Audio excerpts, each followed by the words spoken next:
1, 2, 3, 4.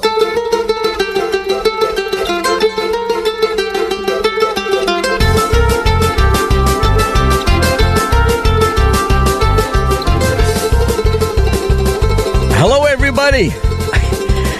Hello, hi. This is Rabbi Pearl. This is Jewish Talk coming to you live from Nassau Community College. And, of course, streaming live on the iHeart and iTunes app. We can be seen in the studios. I hope you can see me on the Facebook Live. If you cannot see it on mine, you're welcome to go to the WHPCs. So, hi, my name is Rabbi Pearl. Good morning, good afternoon, and good evening. This all depends on when you are listening or watching. And I'm not sure if anyone can see it on my Facebook. Okay, let's just see. Let's see now. We're getting there. Hello, everybody. Thank you. Yes, indeed.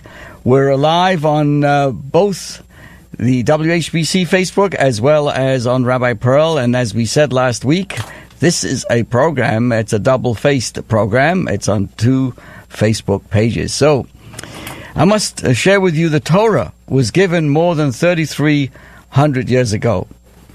And each year on the holiday of Shavuos, which is coming up on Sunday and Monday, June 9th and 10th, we renew our acceptance of this God's gift as God re-gives the Torah. So let us dedicate our program today as we celebrate the preparation for this great special holiday of Shavuos.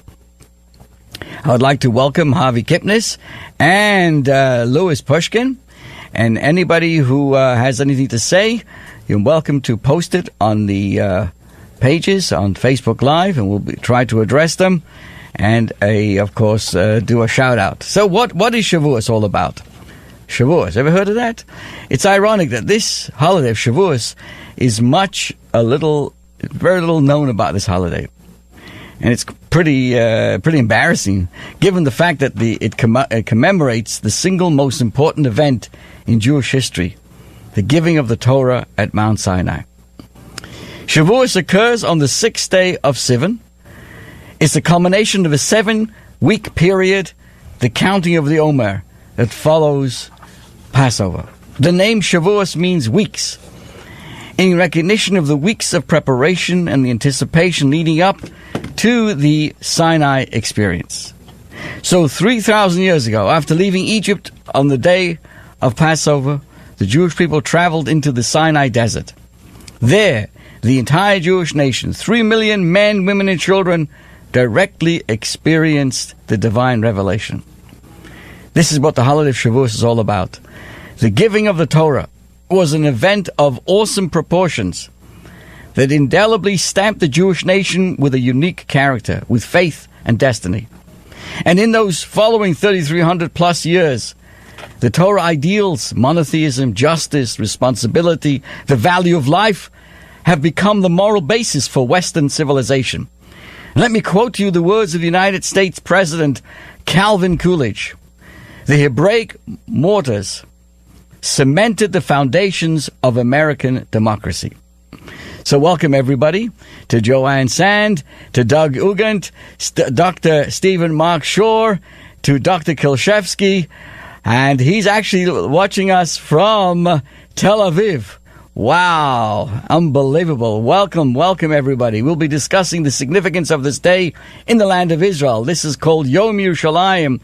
And Dr. Kilshevsky, if you'd like to report back to us live on what is going on there on this very special day, as we will discuss more. And of course, Dr. Kilshevsky is in Tel Aviv, and we have Dr. Shore, who's speaking to us from Boston, New York. So how do we celebrate this holiday of Shavuos? It's really a fully fledged Yom Tov.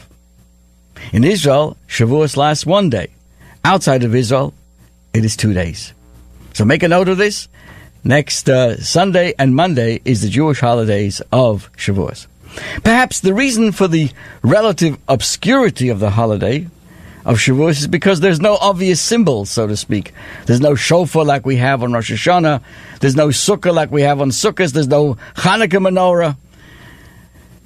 On Shavuos, there are no symbols, because no symbols to distract us from what the central focus of Jewish life is. That is the Torah itself. So how do we commemorate this holiday? It's a widespread custom, number one, to stay up the entire night learning Torah. That will be next Saturday night. And since the Torah is the way to self-perfection, during that night, all kinds of studying going on. In particular, it's called Tikkun Leil Shavuot, which means an act of self-perfection on the night of Shavuos. In many synagogues, on Shavuos morning, we read the biblical book of Ruth. Ruth was a non-Jewish woman whose love for God and Torah led her to convert to Judaism. The Torah intimates that the souls of eventual converts were also present at Sinai. Ruth has a further connection to Shavuos in that she became the ancestor of King David, who was born on Shavuos and died on Shavuos. And most importantly, we all come to the synagogue to hear the reading of the Ten Commandments, which will be on the first day of the holiday, next Sunday. Also, I must remind everyone, not only do we come as adults, but bring your children, whatever age, to the synagogue, because just as at Mount Sinai we all stood together of all ages, so too it's important on Shavuos to be in the synagogues. This year it's easier, it's on a Sunday, to come, and we'll be reading the Torah and the Ten Commandments at around 10:45 a.m. On Shavuos also it's the custom to decorate the synagogues and one's home with branches and with flowers.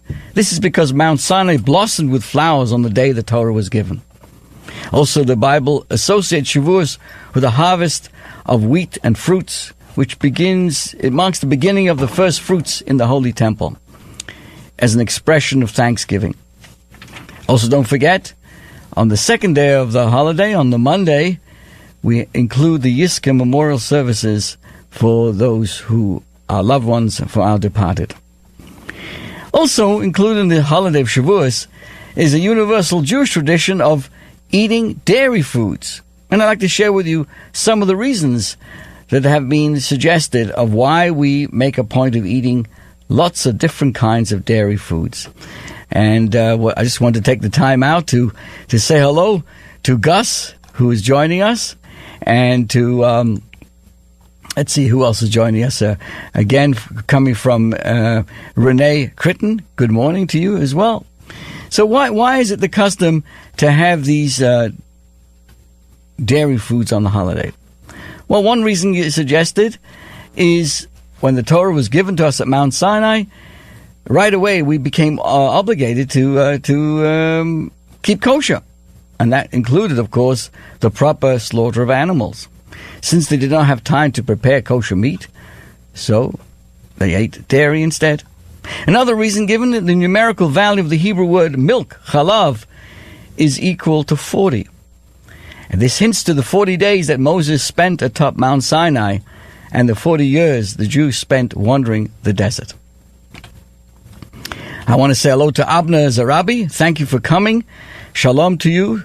And thank you for joining us yesterday in the synagogue as we honored the Baumfelds, Jack and Bertha Baumfeld, as they too continue their life as they move closer to their grandchildren in Rockville, Maryland, and we want to wish them Tzeichem L'Shalom.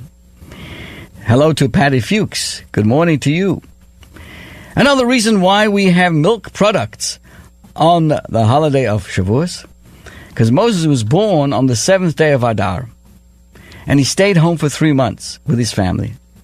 As we all know, before he was placed in the River Nile on the 6th day of Sivan.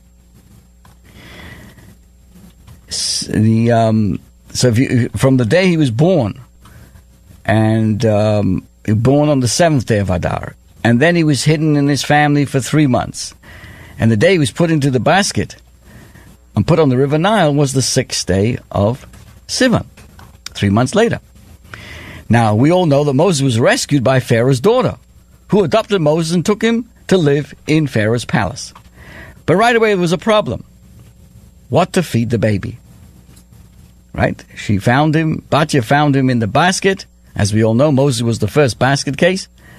And now had to give him to eat. In those days, I get a sly look over here from my engineer about Moses being the first basket case. I mean, I guess you haven't heard this one because okay. I know you better speak to your parents because all those years of tuition in Hebrew school, and you didn't know that Moses was the first basket case. In any case, they had a problem. What we're going to feed this baby? In those days, there was no bottled baby formula. So when the birth mother wasn't available, the caretaker would hire a wet nurse. In the case of Moses, he kept on refusing to be nursed by Egyptian women. The Talmud explains that his mouth needed to be kept totally pure, as it would one day communicate directly with God. Finally, Pharaoh's daughter found one woman who Moses agreed to nurse from. That, of course, was Yocheved, Moses' real biological mother.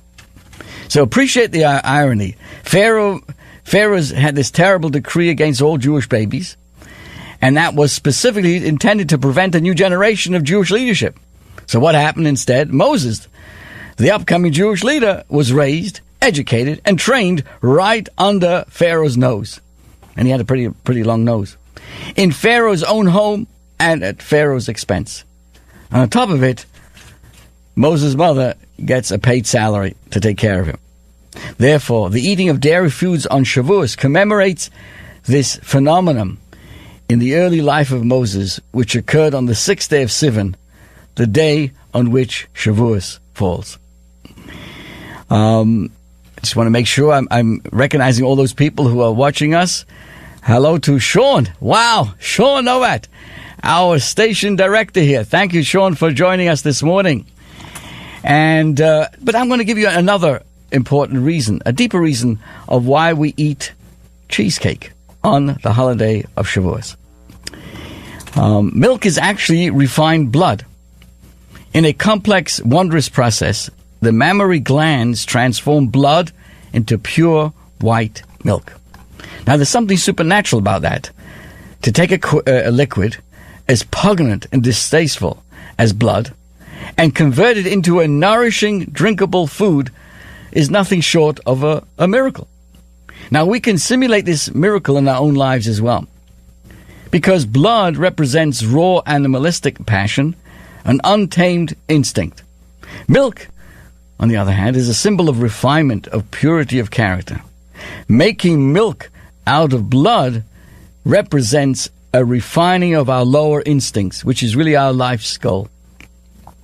The Torah introduced a radical new path to achieve this goal through the divine commands. Through engaging in the simple acts of goodness and sanctity, we can actually tame our animalistic instincts and align ourselves with the divine. With each individual act, we elevate ourselves and our world another step,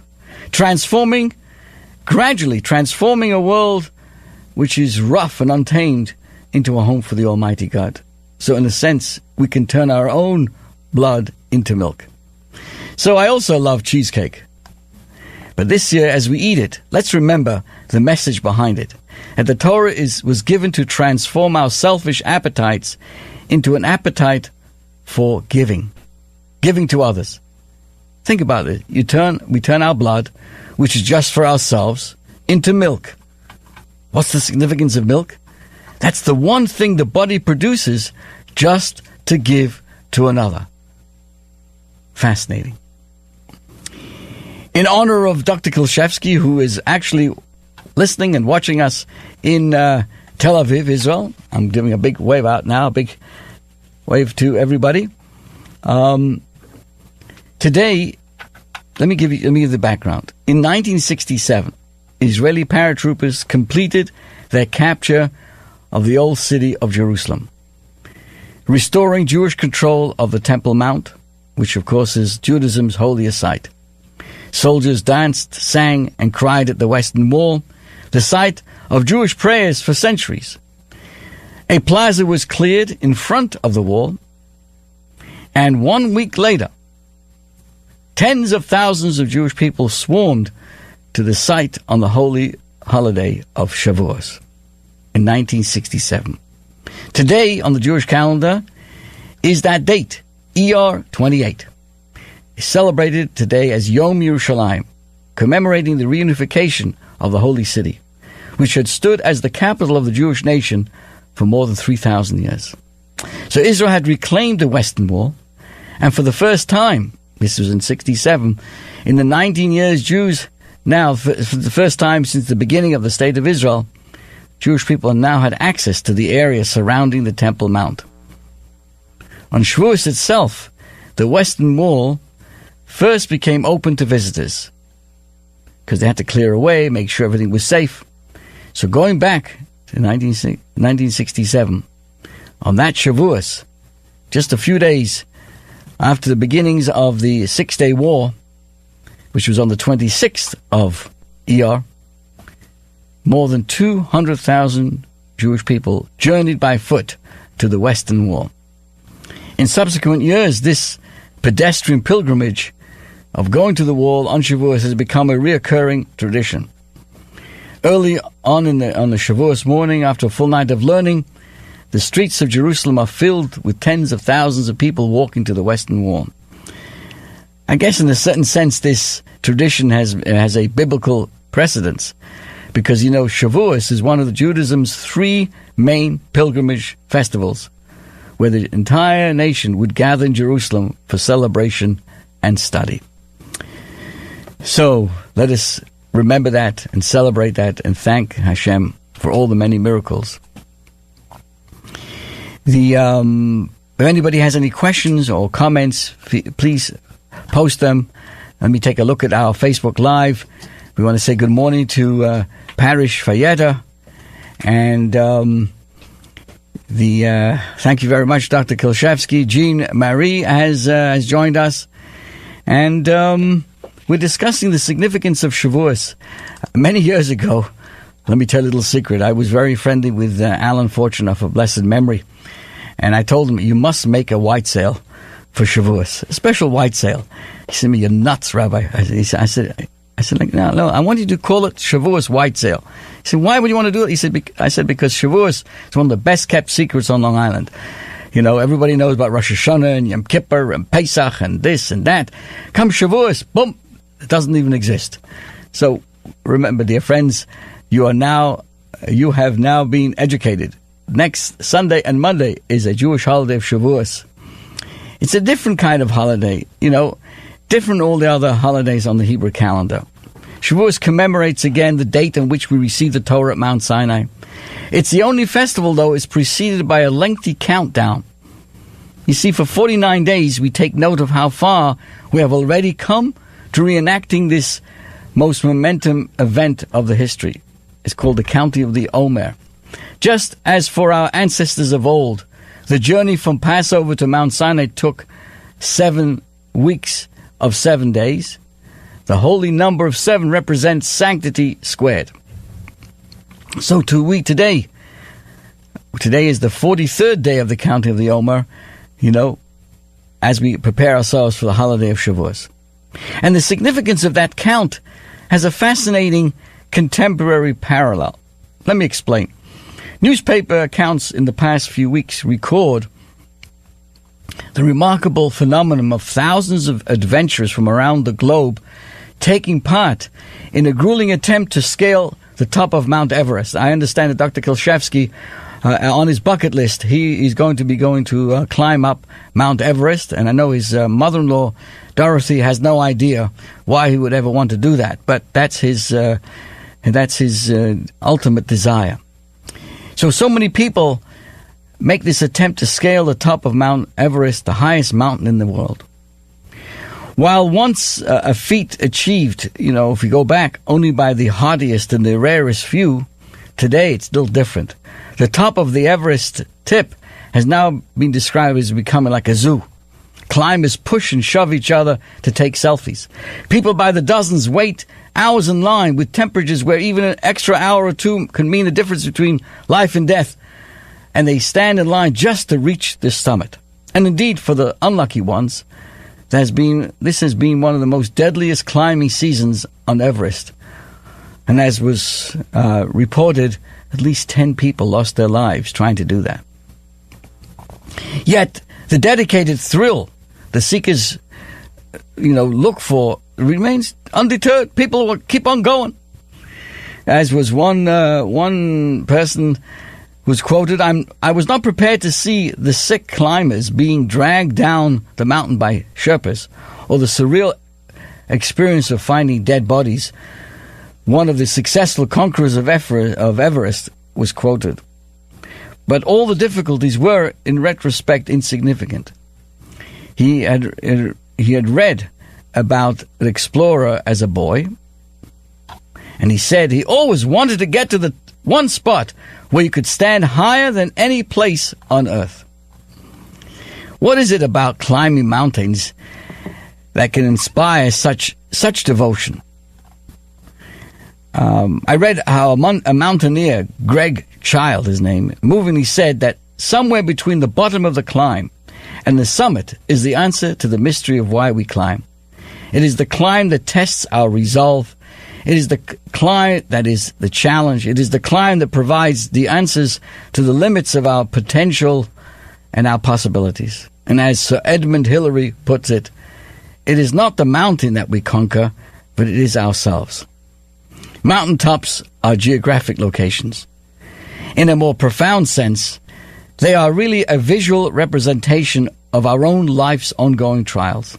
Even children are able to grasp this in the words of the simple wisdom of Dr. Seuss. Today is your day. Your mountain is waiting, so get on your way. But I'm here to tell you, dear friends, climbing mountains is a symbol of scaling the heights of spirituality, which really is an ancient biblical idea. And the commentators offer beautiful insights in the comparison and the deeper meaning of that. As they say, for example, every mountaintop is within reach if you just keep climbing. There are no shortcuts to any place worth going. The experienced mountain climber is not intimidated by the mountain. He is inspired by it. The best view comes after the hardest view. And if you think you've peaked, find a new mountain. But here, as we prepare ourselves for the holiday, let's remind ourselves, Shavuos is the day when Hashem gave us the Torah, not on a valley. Where did God choose to give the Torah? On the mountain, Mount Sinai. Why not Mount Everest? Perhaps God also wanted to reassure us that the climb is not really that difficult. And for us, when we continue to live by the insights, the mitzvahs that we received at Mount Sinai, we know of a certainty that the truths that the Torah teaches us allows us to stand higher and reach our peaks of our own life. So as we prepare ourselves for the holiday of Shavuos, I invite you to join us in mountain climbing, to all of us to climb Mount Sinai. With that in mind, I'm a little confused. I'll tell you in a moment why I'm confused. Let me first see and say hello to those who are joining us on Facebook. Ellen Gerlach-Shantz. How are you doing, Ellen? Look forward to seeing you. Let's dedicate our program today to your dear father of blessed memory, to Candy Rosen coming in from Denver, Colorado. Wow. Fantastic. And I look forward to seeing Evan and the entire family shortly as we remember Irving Gerlach. So I'll tell you why I'm confused. First of all, just being a rabbi is enough to make you confused. But what are we celebrating Shavuos all about? I mean, it's called Zman Matan Torah Seinu in Hebrew, the season of the giving of the Torah. All right. But isn't there another holiday where we celebrate it with Torah? Simchas Torah, right? So what are we celebrating twice for? Enough already. I guess a lot of people know somebody that I don't know. They don't show up. So truthfully though, seriously, what if we have Simchas Torah, the joy of Torah, why are we celebrating a second time? We have two holidays here remembering the same thing. The answer is that on Simchas Torah, we conclude our annual reading of the Torah. We end the book of Deuteronomy and we immediately begin anew of the book of Genesis. We have reason to rejoice at the achievements of the year gone by, so we celebrate. But how do we celebrate? We dance with the Torah. The Torah is the Torah on the bima, on the reading? No, it's in the aisles. It's not even opened. We dance with it closed and covered. Why?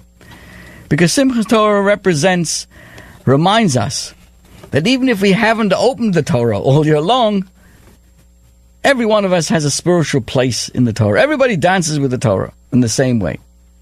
Even if, for him, the Torah has been a closed book, nevertheless, deep down, deep-rooted, we all have an innate Torah.